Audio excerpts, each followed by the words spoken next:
Halo semuanya, selamat datang di podcast kita. Apa kabar nih? Semoga semua dalam keadaan yang sehat dan baik-baik aja ya.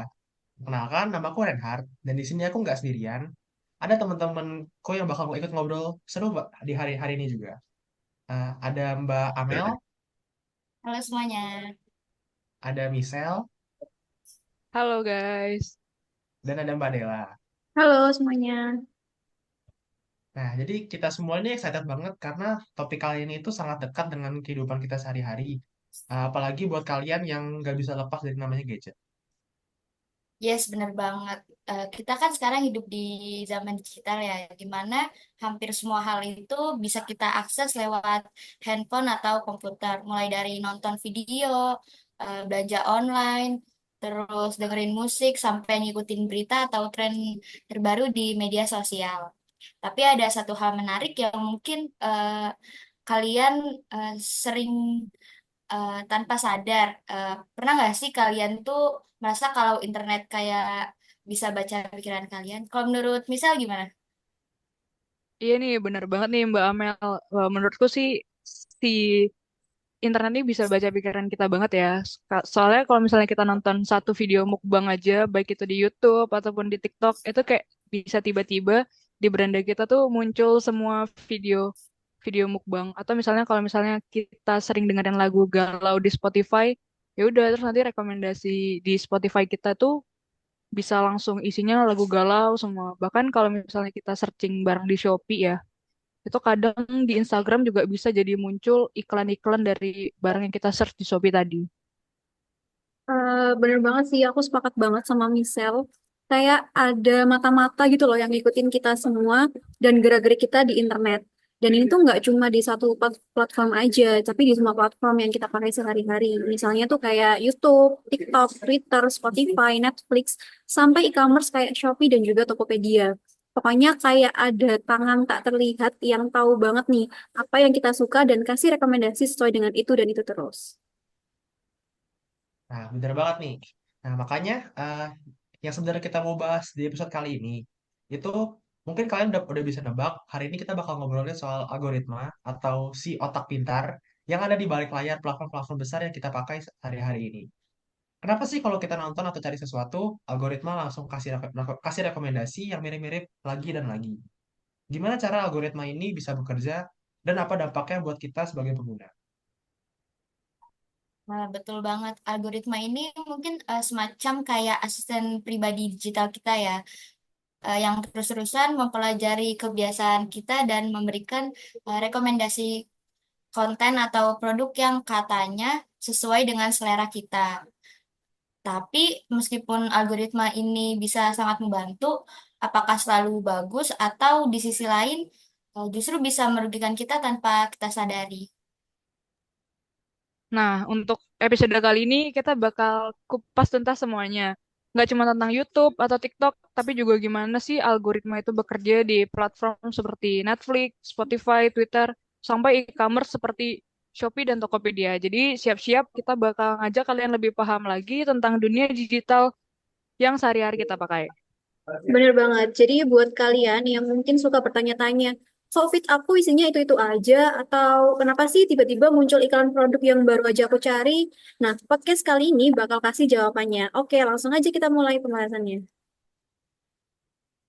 Oke, mungkin jadi kita coba mulai dari YouTube dulu ya.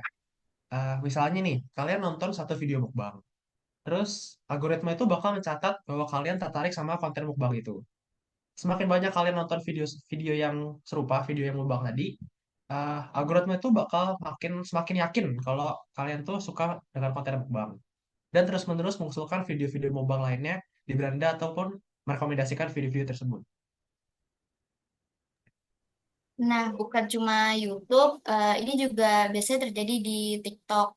Algoritma TikTok sendiri dikenal sangat agresif dalam menganalisis apa yang kita suka. Bahkan durasi kita menonton satu video bisa menentukan apa yang muncul di FYP atau For Your Page. Misalnya, kalau kalian nonton video kucing selama beberapa detik atau lebih lama dari biasanya, kemungkinan besar TikTok akan merekomendasikan lebih banyak video kucing lainnya.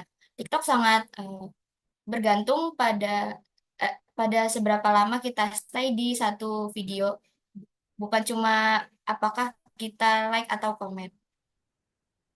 Nah, bener bener banget itu Mbak Amel. Terus di Twitter juga nggak jauh beda sih. Namun di Twitter tuh lebih ke berbasis teks ya. Jadi kayak algoritmanya juga lebih pintar. Dia bisa menentukan apa yang akan muncul di timeline. Kita berdasarkan tweet yang kita like, retweet, atau bahkan berapa lama kita scrolling di satu thread tersebut. Misalnya kalau kalian sering membaca atau menyukai tweet-tweet tentang olahraga, Twitter akan terus menyarankan konten serupa di timeline kalian. Nah, betul banget nih. Bahkan algoritma di platform streaming musik seperti Spotify juga nggak jauh berbeda.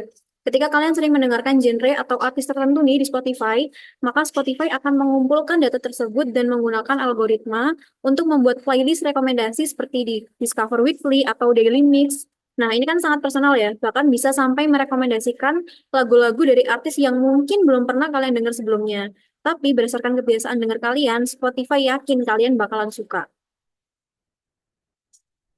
Nah, oke. Sekarang mungkin kita pindah ke platform yang lebih visual seperti Netflix ya. Algoritma Netflix ini juga sangat personal. Mereka tuh bisa merekomendasikan film atau serial TV berdasarkan film yang pernah kalian tonton, yang kalian beri rating, atau genre yang kalian suka. Bahkan, Netflix ini seringkali mengubah thumbnail film atau serial sesuai dengan minat kita. Mungkin kalau kalian suka dengan film action, mungkin thumbnail sebuah serial drama akan diganti dengan gambar karakter berpose keren atau sedang bertarung. Sehingga itu thumbnail itu bisa menarik perhatian kalian. Terus bukan cuma di media sosial dan streaming lainnya, platform e-commerce juga seperti Shopee dan Tokopedia juga punya algoritma rekomendasi. Kalau kalian sering cari barang-barang tertentu, misalnya make up atau yang lainnya, nanti halaman utama Shopee atau Tokopedia itu akan penuh dengan rekomendasi kalian yang eh, dengan produk serupa yang kalian cari. Bahkan ditambah dengan diskon atau promosi yang khusus didesain untuk kalian itu sendiri. Algoritma ini benar-benar dibentuk untuk meningkatkan kemungkinan kita untuk membeli produk yang direkomendasikan. Nah, dan menariknya lagi, platform e-commerce nggak cuman melihat apa yang kita cari, tapi juga apa yang kita masukkan ke dalam keranjang kayak wishlist atau bahkan produk yang cuman kita klik sekali, tapi kayak nggak kita beli. Nah, semua interaksi ini dicatat oleh algoritma untuk memberikan rekomendasi yang lebih akurat di lain waktu. Nah, tapi di sisi lain, algoritma yang terus-terusan menyajikan konten yang kita sukai ini juga bisa membawa dampak negatif loh. Misalnya di TikTok atau YouTube nih, kita bisa terjebak dalam rabbit hole di mana kita terus-menerus melihat konten yang sama, bahkan sampai berjam-jam tanpa sadar. Nah, ini nih bisa bikin kita kecanduan dan akhirnya jadi kurang produktif. Nah, ada juga istilah yang sering dibahas, yaitu confirmation bias atau bias konfirmasi. Misalnya di Twitter, kita lebih sering disajikan konten yang sesuai dengan pandangan kita. Akibatnya, kita jadi nggak bisa melihat sudut pandang lain.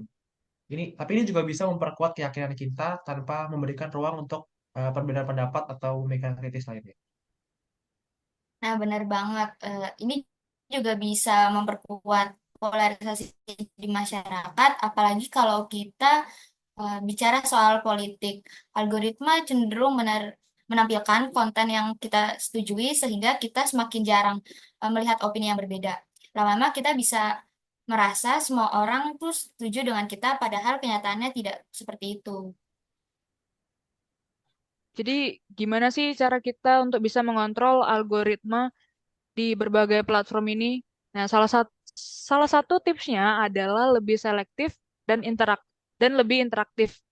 Misalnya kalau di YouTube atau Spotify, kalian bisa mengklik opsi not interest atau mengubah preferensi di pengaturan supaya kalian nggak terus-terusan disuguhi dengan konten yang sama. Ini juga bisa membantu kalian keluar dari gelembung filter yang dibuat oleh algoritma itu sendiri.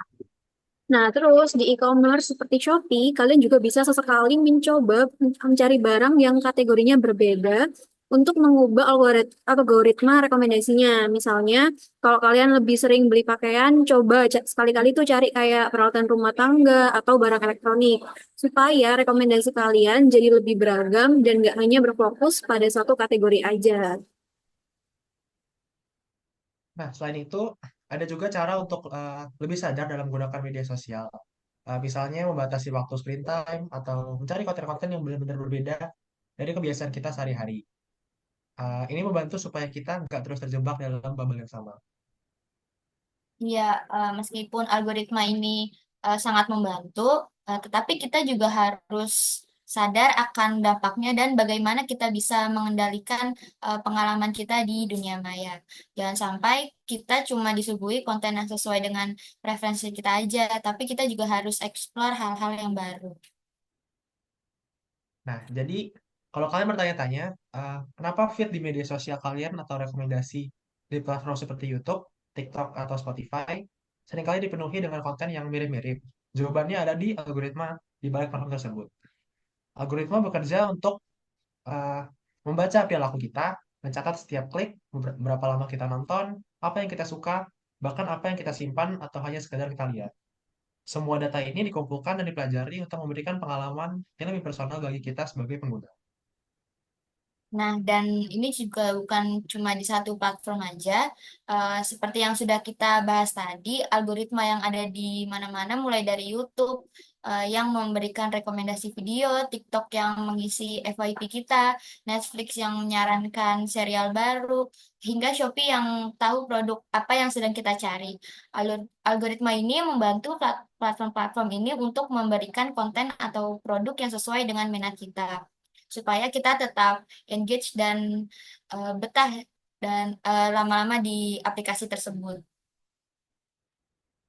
Tapi meskipun algoritma bisa membantu kita menemukan hal-hal yang mungkin menarik, kita juga harus ingat bahwa ada sisi lain yang perlu diwaspadai. Seperti yang kita bahas tadi, algoritma bisa membuat kita terjebak dalam gelembung filter, di mana kita hanya melihat konten yang sama berulang-ulang. Ini bisa membatasi pandangan kita dan membuat kita kurang terbuka terhadap hal-hal baru atau sudut pandang yang berbeda. Nah, dan ini tuh nggak hanya berlaku cuma untuk hiburan aja. Di platform seperti Twitter, misalnya, algoritma bisa memperkuat apa sih yang disebut dengan confirmation bias atau bias konfirmasi. Misalnya nih, kalau kalian cenderung suka satu topik atau satu pandangan politik tertentu, algoritma tuh akan terus-menerus menampilkan tweet atau konten yang mendukung pandangan tersebut. Sehingga kalian semakin yakin bahwa semua orang setuju dengan kalian. Padahal kenyataannya mungkin jauh lebih beragam. Betul banget. Selain itu, algoritma juga bisa bikin kita kecanduan konten yang sama, terutama di platform seperti TikTok dan juga YouTube, di mana kita bisa terus-terusan scrolling atau nonton tanpa sadar waktu berlalu. Ini bisa berdampak pada produktivitas kita dan membuat kita lebih susah fokus pada hal-hal lainnya. Algoritma dibuat untuk membuat kita terus berada di platform tersebut. Jadi wajar kalau konten yang diberikan selalu menarik perhatian kita. Tapi kita juga harus tetap waspada dan juga bijak dalam menggunakan media tersebut. Benar banget. Tapi ada satu hal lagi yang penting, algoritma juga seringkali digunakan di platform e-commerce seperti Shopee dan Tokopedia. Bayangin nih, jika ketika kalian baru saja mencari barang tertentu, tiba-tiba iklan atau rekomendasi produk tersebut muncul di mana-mana. Seperti yang misal tadi jelaskan kayak di Instagram tadi ya. Ini bukan sebuah kebetulan, tapi hasil dari algoritma yang harus memantau dari preferensi belanja kalian. Algoritma ini diciptakan untuk meningkatkan kemungkinan kita membeli produk yang baik bagi penjual, tapi bisa membuat kita lebih boros jika tidak berhati-hati. Benar banget tuh Mbak Amel. Di satu sisi juga algoritma memang memudahkan kita untuk menemukan produk yang kita butuhkan. Tapi di sisi lain, algoritma juga bisa membuat kita lebih impulsif dalam berbelanja karena tawaran yang selalu terasa pas dengan apa yang kita inginkan. Jadi, selain bijak dalam menggunakan media sosial, kita juga perlu berhati-hati dalam berbelanja online. Jangan sampai tergoda dengan semua rekomendasi yang hanya karena algoritma terus-menerus menampilkannya di hadapan kita. Nah, setuju banget nih sama Michelle. Jadi, gimana sih caranya kita bisa lebih mengontrol pengalaman kita di internet? Nah, salah satunya caranya adalah dengan lebih sadar akan interaksi kita. Misalnya nih, sesekali eksplor konten di luar kebiasaan kita. Beritahu platform kalau ada konten yang kita nggak tertarik, atau coba cari hal-hal baru yang berbeda dari apa yang biasanya kita lihat. Makanya jangan takut keluar dari zona nyaman atau gelembung filter yang diciptakan oleh algoritma sosial media. Terus yang paling penting juga, ingat bahwa meskipun algoritma bisa sangat membantu kita tetap punya kendali atas apa yang kita konsumsi. Teknologi itu seharusnya bekerja untuk kita, bukan sebaliknya. Jadi kita harus bijak dalam menggunakan teknologi ini dan gak membiarkan diri kita itu terlalu terjebak dalam rekomendasi-rekomendasi yang terus terus dimunculkan oleh algoritma tersebut. Ya, kuncinya itu balik lagi sama kesadaran diri kita masing-masing ya. Kalau kalian tahu bagaimana algoritma bekerja dan bagaimana mereka mengumpulkan data dari aktivitas kita, eh, kita bisa lebih bijak dalam memilih konten atau produk yang kita konsumsi. Jangan biarkan algoritma mengambil alih kendali sepenuhnya atas apa yang kita lihat atau beli. Sesekali coba deh eksplor sesuatu yang berbeda. Siapa tahu ada hal baru yang menarik di luar sana. Dan ada satu hal lagi, penting untuk kita tetap menjaga keseimbangan. Jangan sampai terlalu larut dalam konsumsi digital sampai mengorbankan hal-hal penting. Seperti dunia nyata, waktu bersama keluarga atau teman, bahkan waktu istirahat yang cukup.